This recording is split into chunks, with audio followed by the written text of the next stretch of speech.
Hello and welcome to a meeting with the Reverend John Fife. We, and by we, I mean the Presbyterian Reformed, the Former Prophets, and the Latino Student Association at Yale Divinity School. We're very pleased to welcome Reverend John Fife. I won't talk for long. I'm sure you'll be relieved. Just to give you a heads up, Reverend John, because most of you are very young and inexperienced in the way of this world, in the 1980s, in the United States, a lot of refugees coming from Central American countries were refused refugee status. Reverend John Fife and a number of other lay and clergy people were involved in starting what was called the Sanctuary Movement. And that really blossomed. It went over 500 congregations were involved all across America of different denominations: Presbyterian, Roman Catholic, Quaker, Methodist, Lutheran, Episcopalian. And then the government cracked down, and our Reverend John Fife was convicted with a number of other people for aiding illegal immigrants. Just a year after his probation sentence was over, he was also elected moderator of the General Assembly of the Presbyterian Church USA. He continued his work at the Southside Presbyterian Church. He has now retired from there, but he continues to work on immigration issues and is one of the co-founders of the Samaritan Patrol on the Mexico-Arizona border. And so he is still very active in the in issues regarding refugees and especially immigration in the United States. So I will end here. That you will find an interview with him in Reflections, which I know you all are avid readers of, in your free time you have at the Div School. But please welcome, on behalf of all white Yale Divinity School, Reverend John Fife. Thank you.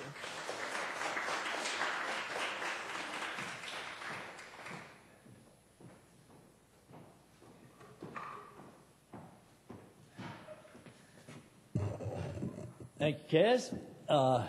And I'm really here to say thank you to this institution and to all of you.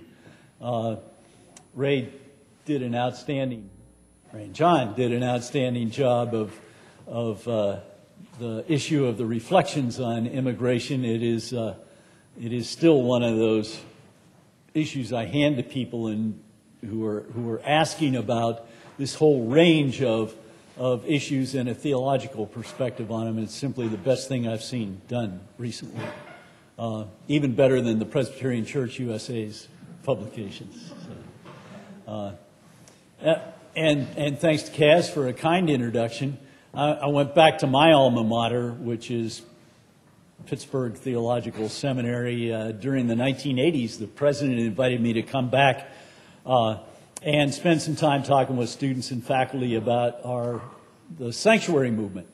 And one of the tasks was to preach at chapel, and he introduced me something like this. He began and he said, there have been many distinguished graduates of this fine institution, and he went on to name seminary professors and cathedral church pastors and others whose names everyone recognized. He said, our guest this morning, John Fife, is not one of those distinguished graduates of this institution. He said, our guest this morning is one of the more notorious graduates of this institution. You'll understand when you hear him talk.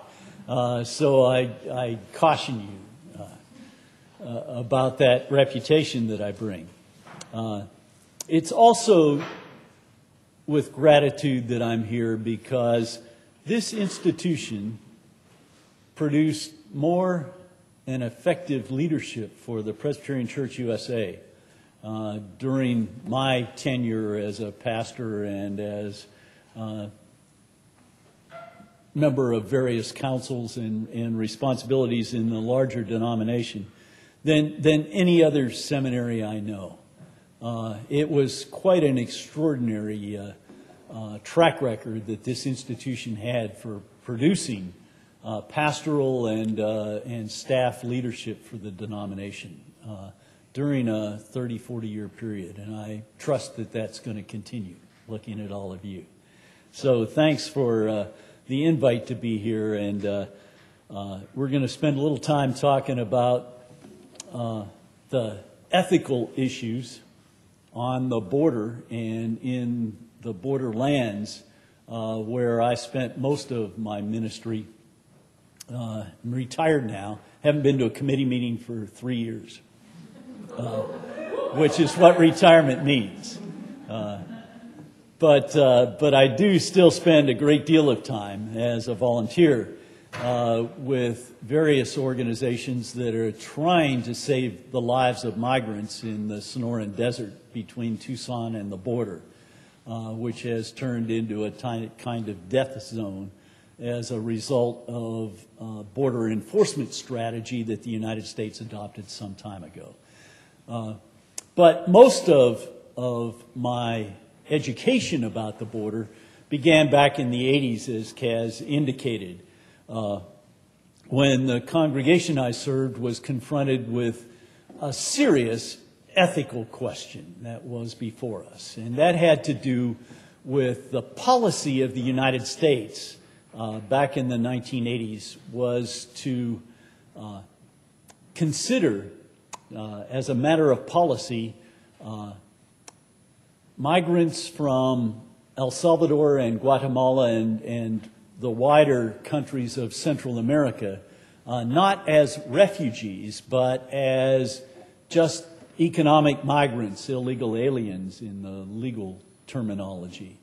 And that presented us with a serious problem because well over 1.5 million people during the early 1980s into the early 90s fled the death squads and the torture chambers and the massacres of villages in El Salvador and Guatemala, and then, of course, the war, the invasion of Nicaragua by initially a CIA armed force that was trying to overthrow the elected government of Nicaragua, and which turned into the worst illegal and unconstitutional war probably in United States history when Congress rejected funding for that CIA operation, and the Reagan administration went off the books, as they said, and continued to invade the nation of Nicaragua with a renegade army funded by the Sultan of Brunei, among others. And eventually succeeded in regime change in Nicaragua. At any rate, folks fleeing those conditions were considered refugees by the whole international community. The United Nations High Commission on Refugees, Amnesty International, the International Red Cross, virtually everyone in the international community, and advised the United States that they should be considered refugees. Now, that difference is very clear under the law. Illegal economic migrants are not permitted to cross borders without papers. And they're subject, if they're caught here without papers, to deportation back to the country of their origin. Refugees, on the other hand, under the law, United States and international law, are allowed to cross borders without papers. If you're fleeing for your life, it's permissible under the law to cross borders without a visa or a passport. And it is a violation of international law to deport, for a country, a nation, to deport refugees back to a place where their lives are in danger. So the whole international community informed the United States government that by continuing to deport people back to El Salvador and Guatemala under those circumstances was a violation of international law. But yet we continued by the tens of thousands every year. So we had to figure out what it meant to be the church under those circumstances. And unfortunately, Presbyterians struggle with that question more than Quakers do. Right? Quakers are usually a lot clearer than those of us in the mainline church in America. And a Quaker colleague by the name of Jim Corbett came to me and said, "John, under these circumstances, as I understand history, the only option we have ethically is to help people who are refugees cross borders safely without being captured, and to move them to safer and safer places away from the borderlands."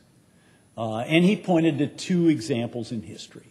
The one, of course, is obvious to all of us here in this country, and that is when the abolition movement was forming here in this country, and slaves under the Fugitive Slave Act were subject to capture and deportation back to the tender mercies of slaveholders. The appropriate ethical action under those circumstances was, of course, to smuggle slaves across state lines, form an underground railroad among churches and church members, and to move them to safer and safer places further and further north. Right?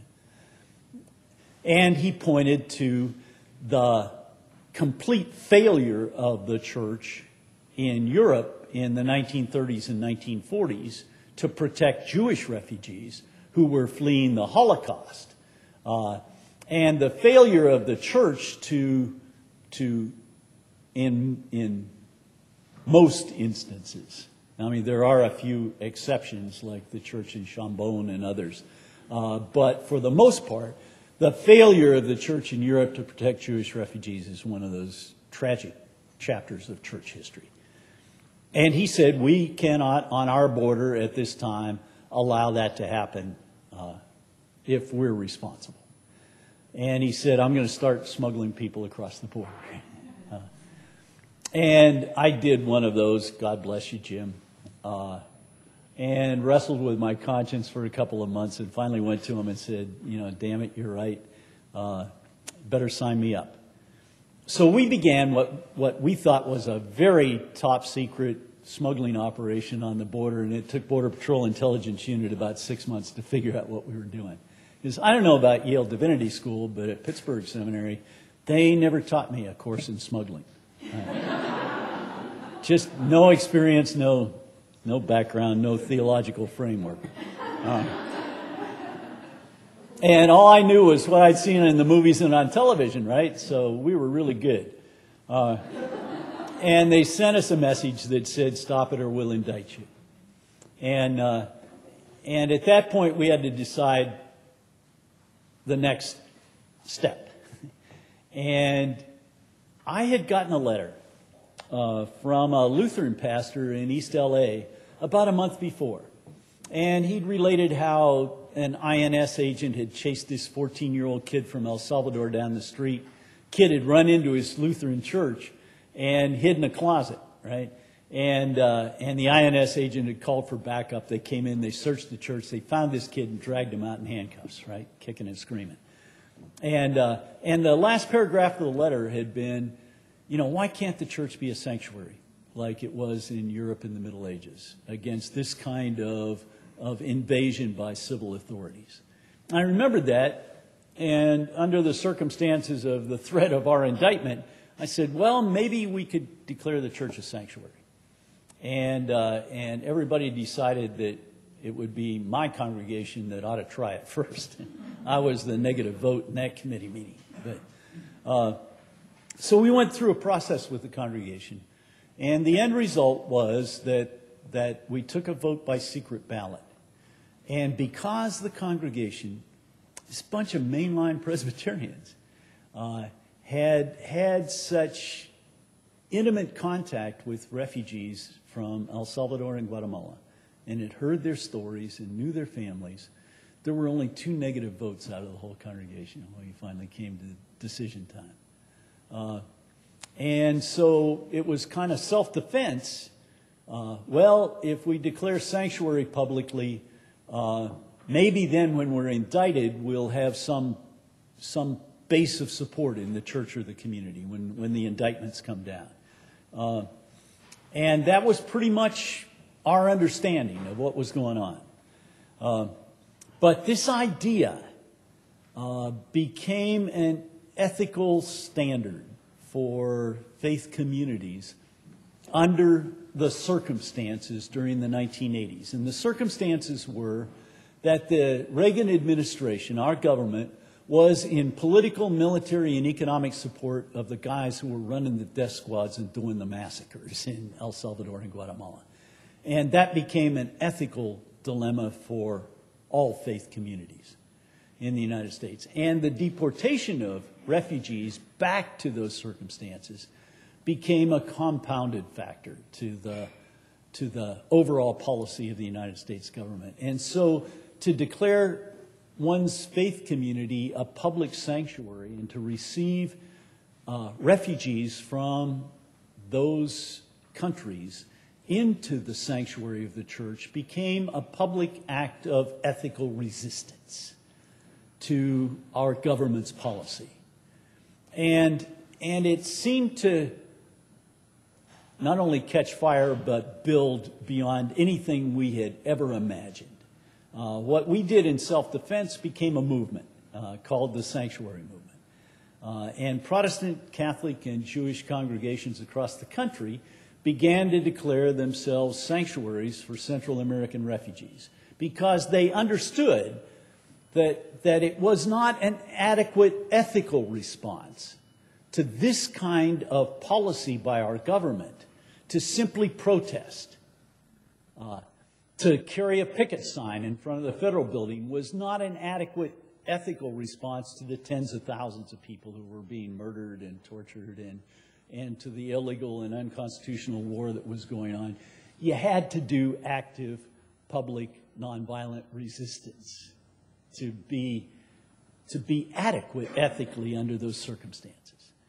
And so a movement grew up, much to our astonishment.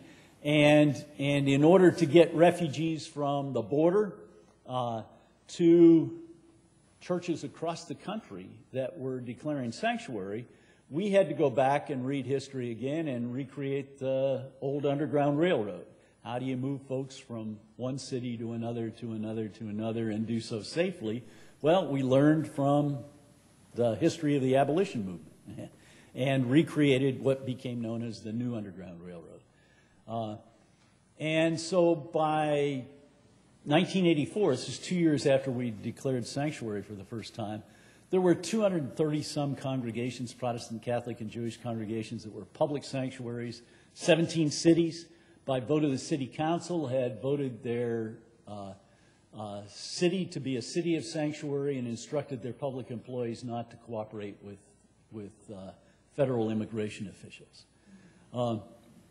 And colleges and universities began to do these seminars of the student body and faculty and then take a vote as to whether they would, in the tradition of a free university, become a sanctuary. Stanford University was the first, and the whole University of California system followed, and lots of private colleges and universities followed.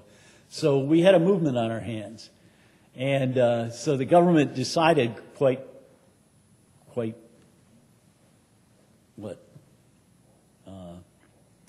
in the tradition of the government dealing with social change to move against us, and indicted 16 of us in 1985 after infiltrating our churches with undercover agents and paid informants. And they tape recorded worship services in our churches and conversations with pastors on both sides of the border, and then used 91 tape recordings of Bible study groups and churches that we'd formed between refugees and North Americans to help convert North Americans to read the Bible through different eyes and different experiences than that of privilege. And indicted a real bunch of desperados. There were 2 Catholic priests and 3 nuns, and the director of the Tucson Ecumenical Council, and myself, and a couple of members of my congregation. We thought, what a great opportunity. We'll get a chance to argue the legal issues before a jury. And we're absolutely confident about what the outcome of that argument will be. Unfortunately, the judge ruled 2 days before our trial that we couldn't say anything in our defense about 5 subjects. Guess what? International refugee law, United States refugee law, conditions in El Salvador, conditions in Guatemala, or our religious faith, which didn't leave us a lot to talk about in the courtroom. So we had to go back and say, what do we do now? And the answer that we came up with was pretty simple. If we can't talk about those issues in the courtroom, we'll talk about it to the media outside. and drove our lawyers, Kaz, just absolutely nuts, as you can imagine. Because these are all high-powered criminal defense attorneys from major firms across the country who volunteered to come out and defend us pro bono. And so these guys are in the courtroom every day defending us against the government's charges, and we're going out and we're saying to the television cameras, oh yeah, we did that, and we're do it again tomorrow, and we're going to keep doing it as long as we can. And they go, But I mean, we didn't put on a defense, so of course we were found guilty. The trial was 7 months, and it was just the government putting on their case against this whole collection of desperados. But when it came time for sentencing, the strategy had worked because the word had gotten out. And the public began to understand the issues and the ethics and the policy questions. And so when it came time for sentencing, the judge was under a lot of pressure. He got letters from Amnesty International that said they'd consider us political prisoners and kick their international network into being on our behalf, and senators and congressmen and all kinds of folks. So the first person sentenced is a Catholic nun, right? And all of you understand that the reason for that order is so that they can be freer than the rest of us. You know, you take orders of poverty and chastity and obedience, nobody has any handles on you, right? Except the bishop. And so I really don't know what I would have said if I were the first person sentenced. You never know till you're in that context. But the first person sentenced is Sister Darlene. And she stands up and the judge says, Sister, I'm going to be lenient in this case. I'm just going to sentence you to 5 years probation on the condition that you not have anything more to do with this sanctuary movement. And she looked him right in the eye and she said, Judge, you haven't been paying any attention at all, have you?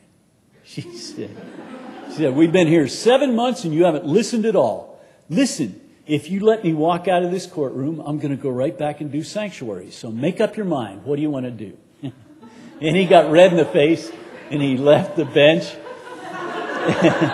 And he came back about 15 minutes later and he said, all right, 5 years probation, take it up with your probation officer. So he did the same thing for all of us. And it was quite remarkable. So we went right back and did sanctuary.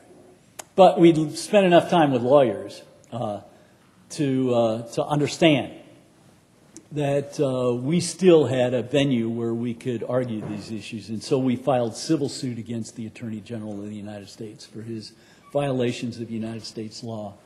And the government delayed it for a couple of years, but finally a federal judge gave us the right to put the Attorney General, the head of the Immigration and Naturalization Service, and the Undersecretary of State for Human Rights under oath and take their depositions in preparation for the trial. And 2 days later, I get a call from the Justice Department saying, wouldn't you like to negotiate a settlement to this matter? And their opening offer was substantial. So we finally reached an agreement with the Justice Department, signed in federal court so it could be enforced, that essentially accomplished the aims of the sanctuary movement. The government agreed to stop all deportations to El Salvador and Guatemala. They agreed to give everyone who was here without documents from those countries work permits so they could work legally and support their families. And they agreed to a whole series of reforms of the political asylum process. So we had a dance and called an end to the sanctuary movement. And I thought I could go back to being a respectable Presbyterian pastor again, if I ever was. And then the new crisis emerged on the border that confronted us with not the same set of issues, but a brand new ethical challenge for faith communities. One of the things that we'd learned during the sanctuary movement was, I hope, the enduring legacy of that time during the 1980s. And we blundered into it again, but I keep wanting to share it with churches and particularly seminaries, because you guys are going to have to grapple with similar issues down the line. I was in my office about 2 months after we declared sanctuary, and I'd been, I thought, damned eloquent in all of the speeches I'd given around the declaration of sanctuary, because I'd gone to my files and got out all these quotes from Dr. King and Gandhi and Thoreau about civil disobedience. And I pick up the phone this morning, and the voice on the other end said, "My name's Ira Gullivan. I'm a human rights attorney from New York, and I need to talk to Fife." And I said, "This is John." And he said, "You've got to stop talking about civil disobedience. You're doing more damage to the cause of human rights than anyone else I know right now." And I said, "Excuse me?" And he said, "Listen, dummy." He said, "You've got to stop talking about civil disobedience. You're not doing civil disobedience." And I said, "What do you mean we're not doing civil disobedience? The government said they'll indict us if we keep doing what we're doing." And he said, "Pay attention, dummy." Again, same title I got. He said, "Civil disobedience is violating a bad law and being willing to take the penalty of that law upon yourself in order to change a bad law." He said, "We have good law on the books in the United States. It conforms to the international standards on refugee law." He said, "The problem is it's the government that's violating the law, not you, dummy." He said, "And you're misleading people by continuing to talk about civil disobedience. Find some other term to talk about it."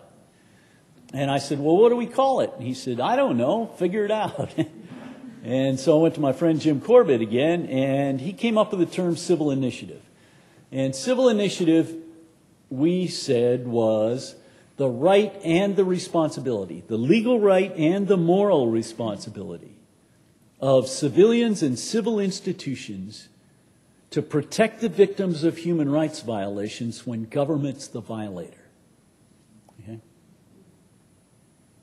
Now, that goes back to Nuremberg trials after World War II, when the German generals and officials were on trial, and their argument was pretty simple. Their defense was, we were just following the orders of the nation state, right? And up until that time, up until Nuremberg, that had been the highest standard to which any official could be held, the orders of the nation state. And it was the United States prosecutor at Nuremberg who argued, no, that's not true. In fact, there is a higher standard to which all civilians and officials are held, and that is international law and human rights. That transcends the orders of the nation state. Now, Nuremberg established that principle. What Nuremberg didn't establish was the social base to implement that principle, right? And it was Justice Jackson at Nuremberg who argued before the tribunal that it was essential to do that, to not only establish that principle, but to establish a social base, because otherwise, the only way to coerce a nation state into respecting international law and human rights is warfare. And that's not a good option, right? So the only peaceable way to implement the Nuremberg principles on international law and human rights is for civilians and civil institutions to assume that moral and legal responsibility when government is the violator. And what we tried to say in the sanctuary movement was the social base to implement that principle is the church. And that's a small c. That means church, synagogue, mosque, the faith communities. That we are the ones who have not only the moral and ethical responsibility, but to recognize that we also share a legal responsibility for that implementation as well. So that's what we tried to learn. So the new crisis on the border is one I think you probably are more familiar with from the issue of reflections in contemporary reading. And that is that in 1994, the United States government decided to implement a new border enforcement strategy. And their strategy was very simple. It said most of the migration south to north and north to south, most of the undocumented migration of workers across this border, both ways, occurs in the urban areas of the border, and there are only a handful of those. San Diego, Tijuana, Nogales, El Paso, Juarez, Laredo, Nuevo Laredo, Brownsville, Matamoros. They said, we believe we can seal off those urban areas from migration by building walls, adding technology, quadrupling the number of Border Patrol agents, all that sort of stuff in those urban areas. And their strategy said, step 2 is, once we seal off those urban areas from migration, people will begin to try to go around. And they said, when that happens, those areas they will try to go around as we push the militarization and the walls out will be more and more hazardous. And they said when the word gets out about how hazardous that crossing is, then that will be a deterrent to other people trying to cross. Deterrence is the linchpin for that border enforcement strategy. The terrain, the wilderness, the desert will be a deterrent. And as that developed, Arizona and southern Arizona became the kind of funnel that the migration that used to occur across 2,400 miles of border, everything got funneled right through our sector of the border. And people began to die. There have been over 5,000 documented deaths of migrants now in the border region since that border enforcement strategy was implemented. And that is a violation of international law and human rights. You can't use the deaths of the poor as a border enforcement deterrent strategy. I think you all understand that. But as the death toll mounted, we were faced with a similar ethical question out our way. What's our responsibility to the victims of that kind of violation of international law and human rights when government policy is the violator? And since the year 2000, we have been struggling with that question out our way. We began by pulling together the folks who've been part of the sanctuary movement and saying, what do we do under these circumstances? And the first response was, well, you've got to put water out in the desert. So we formed an organization called Humane Borders that puts 55-gallon water drums out in the desert and 80-some different sites where the deaths have occurred, marked by a 30-foot flagpole above the desert vegetation. And migrants every year use between 20 and 25,000 gallons of water out of those stations. And you can't measure the effectiveness of them, but we have lots of anecdotal evidence that lots of lives have been saved. So we sat down 2 years later because the death toll was still setting records in the Tucson sector. And we said, what more do we have to do? And the answer was pretty simple. We need a proactive presence out there in the desert. So we formed a group called Samaritans that puts four-wheel drives out in the desert every day with volunteer doctors and nurses loaded down with food and water and medical gear, and actively drives the ranch roads in the critical areas of the desert, searching for migrants who are in trouble. And we found migrants in virtually every condition you can imagine out there. Most common thing is dehydration and heat stroke and heat exhaustion, of course. But after 2, 3, 4 days in the desert, folks' cheap shoes turn bad and their feet turn to hamburger and they can't go on. They fall at night when most of them travel through the desert and get, broken arms, broken legs, twisted knees, twisted ankles. Women are regularly sexually assaulted on their crossing. Found folks with heart attacks and strokes and diabetes-related disease. Rattlesnake bites, everything you can imagine. So 2 years later, we sat down again and said, okay, what more can we do? And we formed an organization called No More Deaths that puts permanent camps out in the desert, staffed by volunteers that come in from across the country. And in the hottest summer months, 1st of June through the end of September, Those volunteers live in the camps in the desert and go out and hike the migrant trails with backpacks on, with food and water and medical gear, and continue the search for migrants.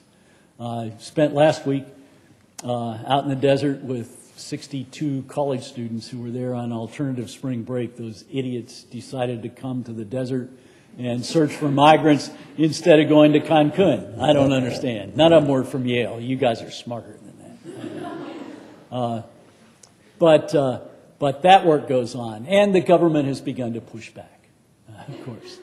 3 years ago, they indicted 2 of our volunteers and charged them with transporting illegal aliens and conspiracy when they were taking 3 migrants to the hospital that were on the verge of heat stroke. The federal judge threw out the charges 2 years ago, but they still continue to push back. We have 3 of our volunteers under indictment now for littering in the desert when they were putting out gallons of water on the migrant trails. So we care more about plastic jugs in the desert than we do the bodies of the poor by the thousands. That's the state of ethics in this country these days.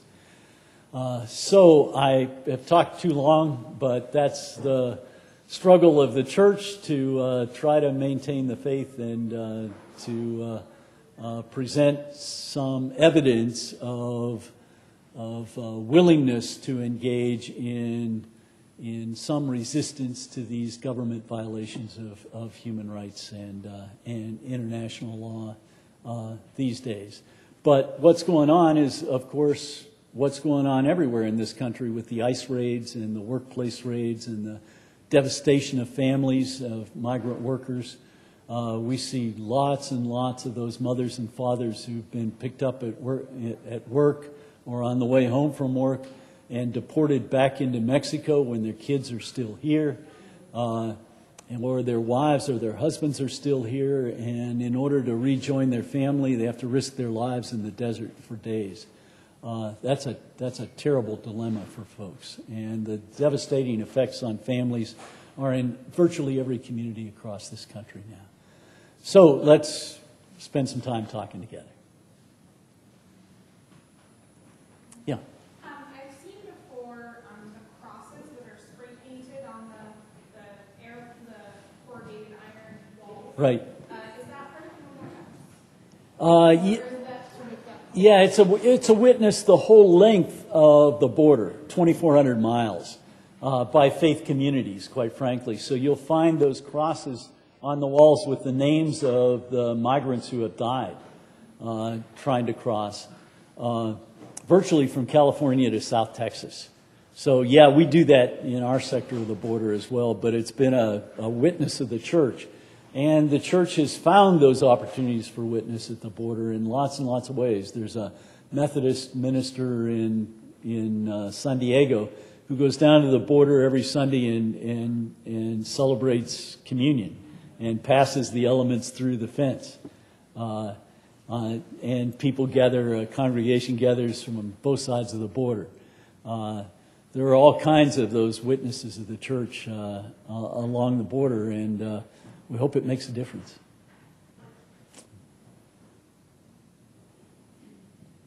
Yeah. Has your group done any work with deportation centers? Yeah. I'm just curious what the legal issues are surrounding deportation. Yeah. One of the other things we did beside the work in the desert, no more deaths, is that one of our volunteers, a young woman who was just graduated from college and had given us the summer to work out in the desert, went down to see what happens when people are deported in Nogales at the port of entry, and discovered those folks are just being dumped out 24 hours a day, and women and children are being dumped out in the middle of the night at the border. They have no resources at all, so we started in cooperation with the state of Sonora, Mexico, their Human Rights Commission, a joint partnership to put an aid station right at the port of entry where people are being deported. and to give them food and water and some emergency medical treatment there. And then we began to hear the stories about their treatment in short-term detention and in the desert when they were being caught, and began to document that. So we have 2.5 years of documented stories and evidence of the physical abuse and verbal abuse and deprivation of food and water of migrants, and the deportation of women and children in the middle of the night at the border. And we've made a comprehensive report of that, and efforts are now being made to continue that documentation in Texas and California and to advocate in this Congress for the first time short-term detention standards for migrants being deported. So yeah, that's very much a part of our work. A quick extension of that. Yeah. Do Americans have access to all of the data of where deportation centers are, how many people are being held, No. how long they've been held? No. I mean, that's... No, so that's- there are no standards. There's no public accountability to that whole process at all. And one of the strategies the Border Patrol's begun to implement in the last 2 years is what they call lateral repatriation. That means they'll take a father and repatriate him in El Paso, Texas, Juarez, and they'll take the mother and kids and repatriate them in Tijuana, San Diego, right? So that they can't get back together, and so that they can't get together with a smuggler to bring him back across. And that's a damn sin, is what it is. And I can use that kind of language around here. Yeah.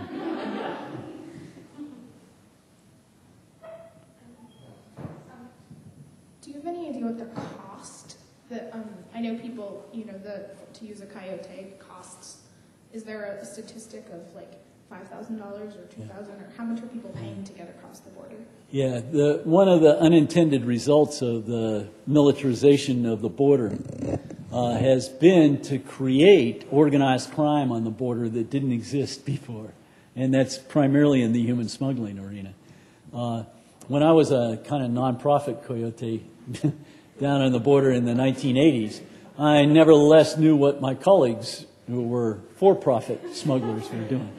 And then the cost to get across the border and to get to Phoenix, Arizona was roughly $200 to $250. And it was a mom and pop operation. People did it on the side to make a few extra bucks. But since the border's been militarized, the drug cartels have taken over the smuggling operations and the financing of them. And now it costs anywhere from $2,000 to $5,000 to hire a coyote to get you across the border now. And as a result, organized crime it's big money, and they've taken it over. And you've all read about the rising violence on the border and border communities, and that's a direct result of this border enforcement strategy. Yes? I'm wondering if you could say something about the blatant violation of your rights by the judge, by the court that was trying the indictments of you and your colleagues, and how the court justified those rulings, and also if there have been any consequences to the churches involved since then. Yeah. One of the things we did, in addition to filing the civil suit against the Attorney General for their violations of United States and international law, was we also filed a suit against the government for the infiltration of the churches by undercover agents without a warrant. And in order to establish that case, we had to establish the effects of that infiltration of the churches on congregations. So we did a lot of interviews of church members and that sort of thing in order to present the case. And interestingly enough, the current director of Secretary of Homeland Security, Janet Napolitano, was the lead attorney who took that case pro bono. And the government argued a very interesting argument. They said, well, you Presbyterians invite anybody to come to worship. So why can't the government be a part of that invitation? And what we had to argue was that destroys the very essence of a faith community, trust in one another, and confidence in the relationships within a faith community, all those sorts of things. Y'all, I don't need to tell you that. And finally, a federal judge found that it had been a violation of the First Amendment free exercise of religion clause and ordered the government not to do that again. Now, we know that during the civil rights movement, the government infiltrated churches over and over and over again, right? But this was the first time that they'd ever admitted that they had done that. So we had a case. And we know that now the government is infiltrating mosques all the time, right? But they have not admitted it, and we've been searching for a case to reestablish that principle. But in this one instance, where they had admitted that they had infiltrated our churches without a warrant, the federal judiciary did determine that that was a violation of the First Amendment. I'm just going to ask one question. So here we are, seminary students. Here you are with your ministry. How can we get involved? Or how do we get our churches more involved? Yeah. I mean, well, it's pretty simple. You've got, no matter where you are, New Haven, where you are in this country, you've got a sizable community at substantial risk from ICE raids and just being picked up on the street and deported. And the primary place they have to look for some safe and trusted community is the church. And so we've got to create those places. And I'm delighted. I saw New Haven's identity card that provides some documentation for that population. That's a good act of a community, and more communities need to do that. But the church needs to be a place that can be trusted by that community at risk, and a place where they can find legal support, where they can find medical care, where they can find the resources within a community to continue the really hazardous life that they're subjected to under these circumstances. And you can be advocates for immigration reform, of course. Beyond that, when I was in seminary, it was fashionable to have systematic theologians and New Testament professors from Germany, right? From all them fine theological German institutions, right? And so we had them. And they used to tell me stories when I was sitting in class about the confessing church in Germany in the 30s and 40s, right? And they would sit there and they would say, "Don't you let that happen in your time." And I'd fall asleep. It was totally irrelevant to me, a Presbyterian in North America under this circumstance, until that crisis began to emerge on the border, and I remembered those old guys saying, "Don't you let that happen in your time." And I had to remember, and I had to pay attention. You just never know, out of the experience of the church historically, what lessons you might need to learn in the future. I do know that the context in which you will be in ministry is an empire, and that is going to present the same challenges that the church has faced in the midst of empires throughout history, and those are going to be substantial issues, ethical, moral, theological issues that you're going to have to grapple with, and I have no idea what they're going to be, but pay attention because they're going to be there for you. Two separate questions. The first is sort of one just generally about discernment on strategy, because the issues you've raised have both domestic and international law ramifications, and it sounds like the particular two avenues you took in terms of a civil case against Attorney General, and then also the question of infiltration of the churches, again, was looking at the issues from domestic law, and I'm wondering if there was a broader conversation. I know this from Human Rights Watch and Amnesty International and others, but specifically from the sanctuary movement and the work that you're doing now to try and put a case forward as an NGO in one of either the UN or one of the regional bodies or something, particularly now while we have the case about Guantanamo and rendition and other broader issues that are sort of challenging that sense of exceptionalism for U.S. international policy.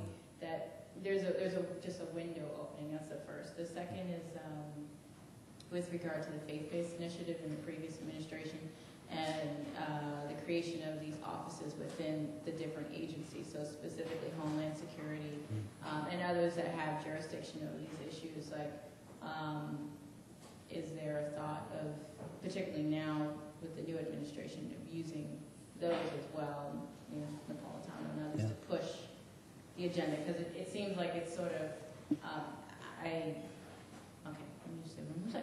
I see in your work sort of this specific kind of pastoral care and accompaniment and ministry on the ground, which is absolutely necessary and completely commendable and a great exemplar. But there's also that other piece of sort of putting some international pressure on the government itself to shift, because it doesn't shift by moral persuasion alone. Right. Yeah, unfortunately. The case has already been argued in the courts before the Inter-American Court of Human Rights, which is the judicial arm of the Organization of American States in this hemisphere. And in 2003, a 6-judge panel heard the arguments of the United States and Mexico about the border enforcement strategy and treatment of migrants. And they ruled unanimously that the United States, and this is a quote, is and continues to be in violation of international law and human rights by continuing a border enforcement strategy that depends on death and suffering. And then in 2007, the United Nations Human Rights Commission sent a special rapporteur to the border to do that same study and adopted a report that said the United States continues to be in violation of international law and human rights. Unfortunately, the Bush administration didn't even pay any attention to that stuff. We'll see what the Obama administration is going to do. And President Obama has promised the Hispanic caucus of Congress that he will have a major initiative in 60 days to present publicly. So we're waiting to see what happens. In the meantime, we're trying to meet with Napolitano and other, Hispanic leaders in Congress, and to get an agenda pretty well clarified and adopted by all those advocacy groups. So that's the work we're doing right now. And they're currently calling for National Guard. The governor requests that. The governor of Texas has, but so far the administration has not been willing to do that. Yeah, so far. We'll see. Okay, I think we'll take one last question because we have to take Reverend Fife to the train station. But so one last question.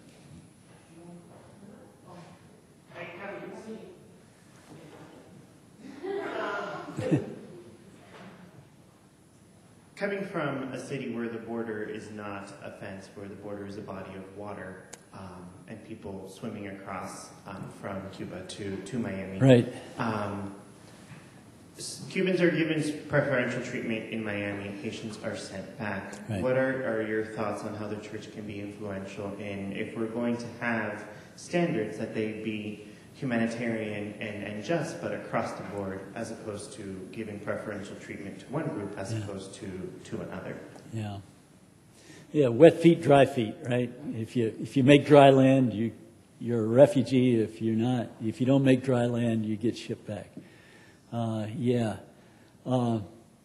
talked to a lot of people in the Miami area about that, and the initiatives we've talked about are to begin to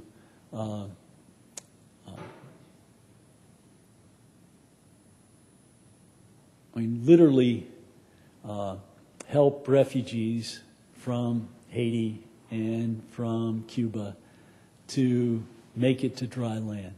I had a year-long conversation with Greenpeace about joining that kind of effort, and they finally backed out just at the last minute. But those kind of strategies are clearly in order under the circumstances, I think.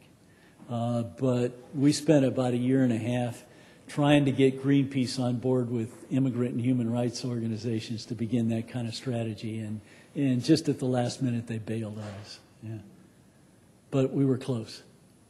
But that's still a very viable kind of idea, I think, down that way. Okay.